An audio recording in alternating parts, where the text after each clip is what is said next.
నా పేరు Sumanth, SFI district wise ప్రెసిడెంట్ని. ఈరోజు జేఎన్టీలో పెద్ద ఇష్యూ జరుగుతుంది. ఇంతమంది ఈరోజు రోడ్డు మీద రావడానికి కారణం ఏంటంటే ఈరోజు ఫోటోస్ చూడొచ్చు. ఇడ్లీలో పురుగులు కానీ, లేకపోతే గ్లాసులు ఫుడ్లో గ్లాసులు కానీ, లేకపోతే ఇంకో పురుగులు కానీ, దోమలు కానీ, ఇంతమంది చాలామంది హాస్పిటల్లో కూడా జాయిన్ అయ్యారు. సో ఇంత దిగజారిపోతుంది అంటే గవర్నమెంట్ అందరూ ఇక్కడ జేఎన్టీకి వచ్చేది పేద ప్రజలు ఎందుకు వస్తారు? నాణ్యమైన విద్య, నాణ్యమైన తిండి దొరకాలని. కానీ ఇక్కడికి వస్తే నాణ్యమైన తిండి దొరకట్లేదు. ఇంకో ఎక్స్ట్రా థింగ్ ఇక్కడ హైలైట్ ఏంటంటే 20,000 డిపాజిట్ అడుగుతారు.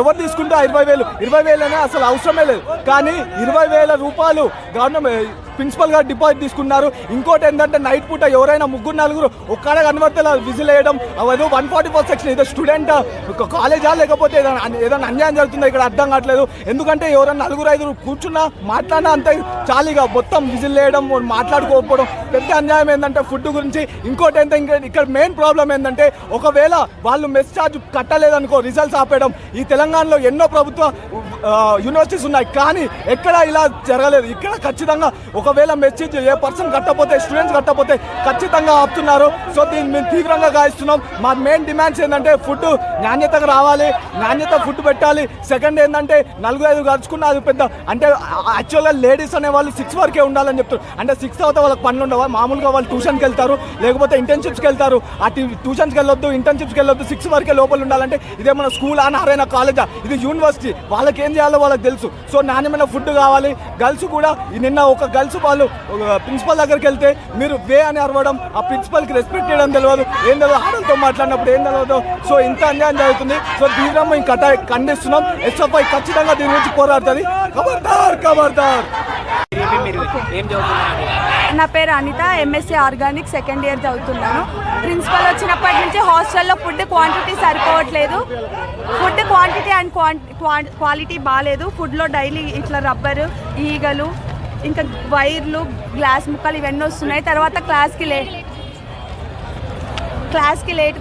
లేట్గా వస్తుంటే కూడా అలో చేయట్లేదు. ఇక్కడేమో మాకు హాస్టల్లో సఫిషియెంట్గా ఫుడ్ సరిపోవట్లేదు.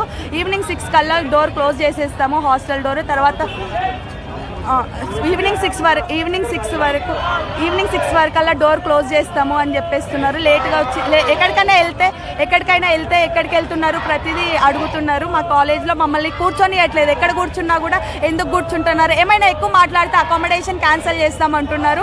హాస్టల్ ఫుడ్ గురించి ఎన్నిసార్లు ఇష్యూ రైజ్ చేసినా కూడా ఏం కేర్ కూడా చేయట్లేదు. మాకు కనీసం హాస్టల్లో మెస్ కూడా లేదు. బయట నైట్ పూట చీకట్లో కూర్చొని తింటున్నాం.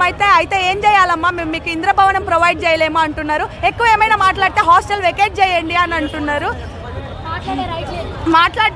ఏమైనా అంటే గ్రూప్ ఆఫ్ మెంబర్స్ ప్రాబ్లం ఏదైనా తీసుకెళ్తే దానికి 5 మందిని మాత్రమే రమ్మంటారు.